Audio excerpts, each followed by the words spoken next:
সামনাসামনি, উনি আমার দিকে তাকায় করে, আমি বলেছি তুমি তো জিতবা না। পিওর বিএমপি করি, মজা ভালো লাগতেছে। সবাই দেখতেছে এত বছর পরে হলো ভোট হইতেছে। আমি তো নাসরুদ্দিন পাটোয়ারিকে বলে আসছি যে সে জিতবেই না। তো হ্যাঁ, আমি ডিরেক্ট উনারে বলে আসছি সামনাসামনি, উনি আমার দিকে তাকায় করে, আমি বলেছি তুমি তো জিতবা না। তখন ও খুব মানে ও আসেন আমার দিকে আর তাকাই নেই, ও সোজা হাঁটা দিছে। জি হ্যাঁ হ্যাঁ, আমি ওনার সামনে বলে আসছি আপনি জিতবেন না। এই এলাকায় সে জিতবেও না, আমি ভালো মতো জানি সে জিতবে না, এই এলাকায় জিতবে না ইনশাল্লাহ। আমি দোয়া করি আল্লাহর কাছে যাতে না জিত। উনি কেমন আপনার চোখে? আছে মোটামুটি ঠিক আছে, যেহেতু আমি বিএমপি করি তো উনি আমার কাছে মোটামুটি ঠিক আছে।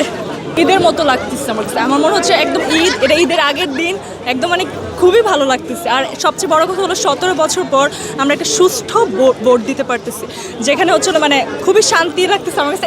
এটা আমার না মানে কাকে ভোট দিচ্ছে এটার চেয়ে বেশি বড় কথা হলো যে আমরা ভোটটা দিতে পারতেছি। আগে তো কোনো অপশনই ছিল না, অপশন ওরাই রেডি করতো, আমাদের খালি দিয়ে ওইটাই। ওনাকে দেখলাম, এখন আমি ওনাকে নিয়ে খারাপ কিছুই বলবো না, অবশ্যই ওনার মধ্যে পটেনশিয়াল আছে যার কারণে সে দাঁড়াতে পারলো। কিন্তু দ্য থিং ইজ যে শুধু আমার কাছে যেটা মনে হয় যে শুধু পটেনশিয়াল থাকলেই হবে না, এক্সপিরিয়েন্সটাও দরকার।